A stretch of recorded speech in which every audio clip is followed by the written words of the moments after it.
माझे केस नीट नाही बांधलेत का? मी गुडगर्ल सारखी रोज रेडी होते, पण ती माझी बहीण आहे ना, ती बॅड गर्ल आहे. तिने टाळले म्हणून ते विस्कटले. जुळ्या बहिणी आहोत आम्ही, पण मी तिच्यापेक्षा 2 मिनिटांनी मोठी आहे, तर मीच मोठी झाले ना. अंकल, तुम्हाला एक सांगू का? खूप नॉटी आहे माझी बहीण, सारखं मला चिमटा काढते.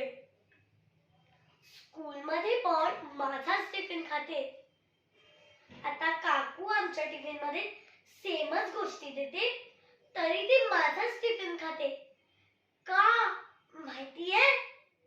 तिला माझा टिफिन बॉक्स आवडतो. नो, मी का देऊ तिला माझा टिफिन बॉक्स? मी तर रोज कंप्लेंट करते तिची बाबाला. थांबा आता, आजीलाच नाव सांगते.